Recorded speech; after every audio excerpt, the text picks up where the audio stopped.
Non mais tu comprends pas, T'as pas compris que la boîte, on avait levé, on avait des trucs, on avait tout réussi. On avait tout réussi. Et là, on a tout perdu. Mais tu te rends pas compte où j'étais, où je suis aujourd'hui? Attends, une seconde, je te rappelle. Ah, vous êtes là.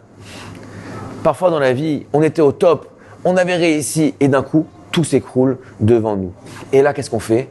On ressasse, on rabâche. Mais tu te rends pas compte ce que j'avais et ce que j'ai maintenant et si j'avais fait différemment, etc.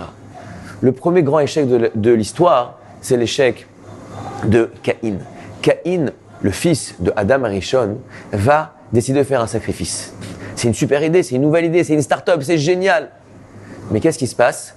Son frère va prendre l'idée, son frère va être accepté, et lui, le sacrifice de Caïn ne va pas être accepté. Là, Caïn est complètement détruit. Vient Hachem, il lui dit, mais pourquoi est-ce que tu es triste? Excuse-moi, c'est pas sympa.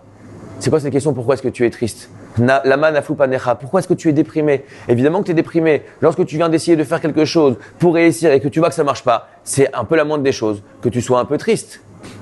Vient le Sfat Emet, il nous dit quelque chose d'extraordinaire. Hachem ne dit pas juste pourquoi tu es triste et il part. Il dit pourquoi tu es triste, im tetiv se'et. Le monde est devant toi, la vie n'est pas finie. Tu peux encore réparer, tu peux encore rajouter, tu peux encore construire. Effectivement, si c'était la fin, alors tu peux pleurer sur ton passé. Mais étant donné que c'est un début, que tu as encore une vie, que tu as encore tellement d'opportunités, pourquoi est-ce que tu perds ton temps à pleurer sur le passé alors que tu as un avenir devant toi? Ça, c'est une leçon qu'on doit tous avoir parce que vous savez, dans la vie, il y a les grands échecs, mais aussi les petits échecs. Et c'est pas facile, mais on doit toujours se relever. Comme dit Shlomo Ameler, Sheva Yipol Sadik Vekam. 7 fois, le tzaddik il tombe et il se relève. Ça ne veut pas dire qu'on ne tombe pas dans la vie. Même les gens qui vont réussir, ils tombent en chemin, mais ils se relèvent, ils continuent, ils pensent au futur, ils construisent et à la fin, la réussite vient. Et moi, je vous dis à la semaine prochaine.